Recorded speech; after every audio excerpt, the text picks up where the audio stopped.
when we dwell in our past, when we dwell on the future and not really look at where we are in this moment, we can't really develop a relationship with who we are. We can't develop a relationship with the world that we're in at this moment in time, whether it's a physical world, the unseen world.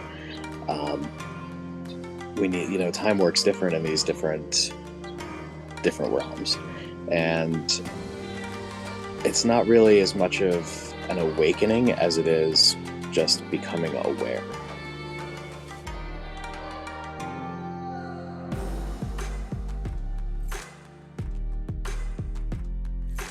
Hey everyone, I'm here with Jarrod May of Spectral Bear Healing and Runecraft, and we are going to talk a little bit about his role in Find Your Path, dive into his spiritual awakening, and then I'm going to let you know where you can purchase tickets for this amazing event. So, Jarrod, what was your spiritual awakening like?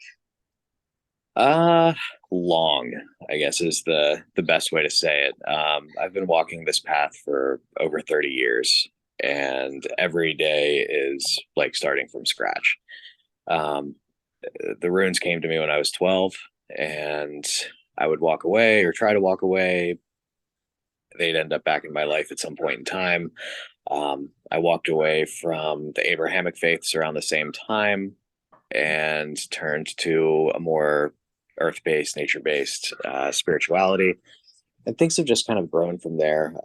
I've dabbled in alchemy and herbs and herb medicine, the healing through food and nutrition, healing the physical body, and every time all of those things come back as ways that we can work and incorporate the energies of the rune spirits in our lives and work with those. And um, I remember hearing a word when I was in grade school. It was animism, and learning what that was, and then taking years of Latin, learning that the word, of course, anima, which is where we get animism, meaning spirit, and all of these things just made sense to me, even at a young age of 10. Mm-hmm. So I've since moved into and embraced the animistic side of ourselves and of working in this world. And my cosmology has been heavily influenced by the northern traditions of Europe, including the Celtic lands and Scandinavia. That's awesome. So I actually have a question for you because I know you really care about words and word choice and the way that we use it, especially in a spirituality context. So when someone says something like, "What was your spiritual awakening like?" Do you consider the awakening to like be a continuation? Is it like something where you're like, "What does that even mean?" I just always like to pick your brain about these kinds of things.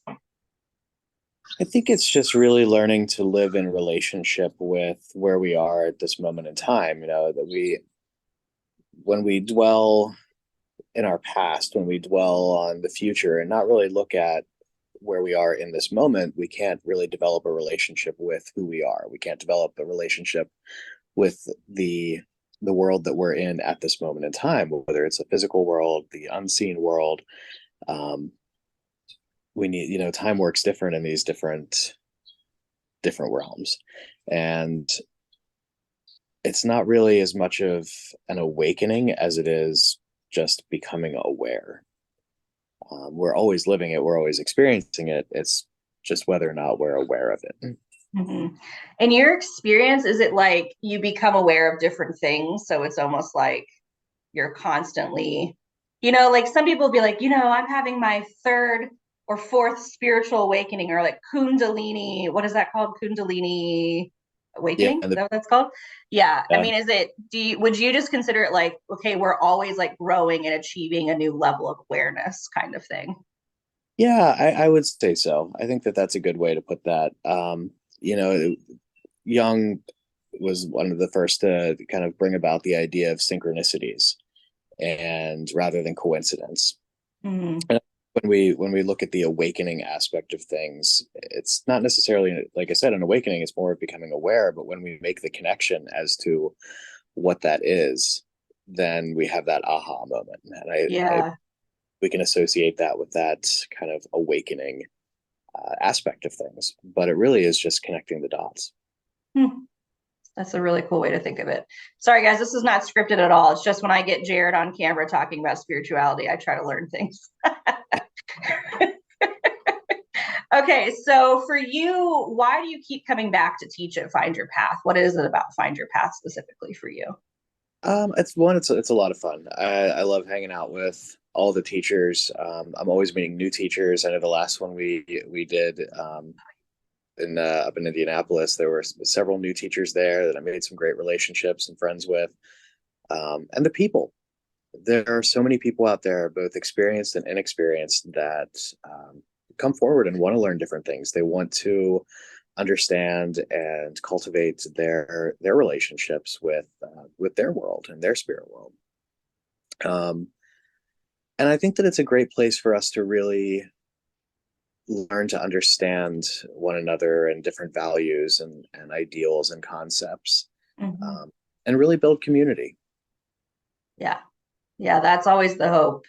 I think those of us who do this, it's not like we're out there making thousands of dollars on, Find Your Path. I think for most of us, it is really about like just that community. Just, the Christians get it all the time in Sunday at church or their little events or whatever. It's like we don't really have that as a community so much. So it's pretty It's cool. growing. It's Yeah. not the same community it was 10 years ago. It's not the same community it was 30 years ago. And I remember actively seeking support in paganism when I was, God, probably 17, 18. Mm-hmm. Of course, the internet and its fledgling stage, and finding sites like Witchfox, which no longer exists, and Pagans Unite was a really great channel with chat room, and I met some really great friends, some of which I still talk to today.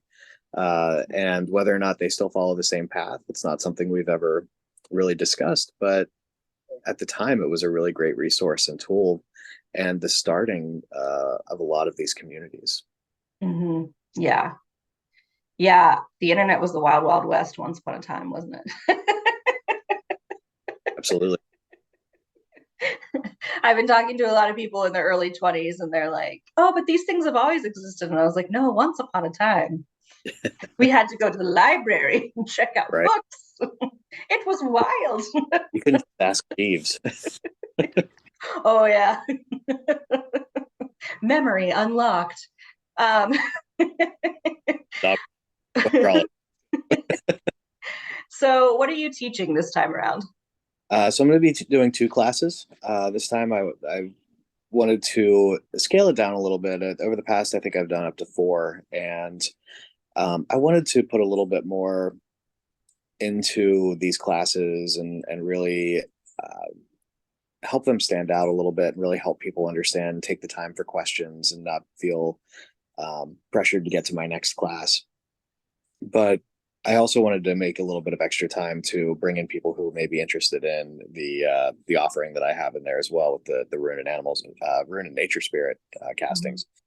But the two classes I'm teaching, one is which continuation. If you've been coming to the Find Your Paths, I've been doing a kind of living through the runes series, and this one will be working with and living with and integrating the teachings of the rune Thurisaz, and how that energy works in our lives, and how we can really just sit in connection and relationship with the energies themselves. It's not a class on the rune. It's not a class of learning to read runes or anything like that. It's simply um, almost like a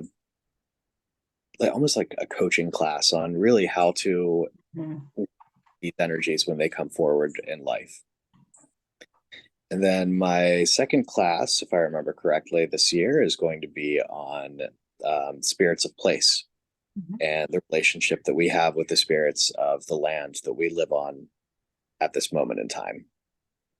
Yeah, your ancestors class I know was really great for people, and inevitably that concept kept getting brought up in this class. Is like, well, now I live in this place, and what do I do for the spirits that are on that land? So I'm really, really excited that you're teaching that class, because I know especially the property that we're hosting Find Your Path on has a lot of spirits of place on that property. So it's very thematic for where we're going to be too. So it was very, very intuitive of you.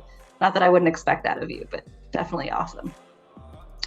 Well, you guys, if you're interested in heading to find your path, you can go to www.pellucidianlife.com/Greencastle FYP. Don't worry, I'm actually going to put the link down there below. If you've got any questions, you can always reach out to me at Samantha@Pellucidianlife.com. That goes directly to my personal email. You can reach out to me that way. And Jarrod, where can people find you?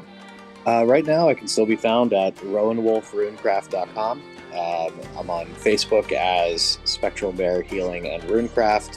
And I believe once everything has been merged and so forth, you'll be able to find me a little bit easier through Pellucidity Life as well.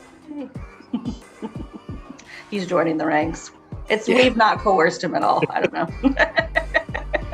All right, guys, we hope to see you at Find Your Path, and we'll catch you next time. Bye.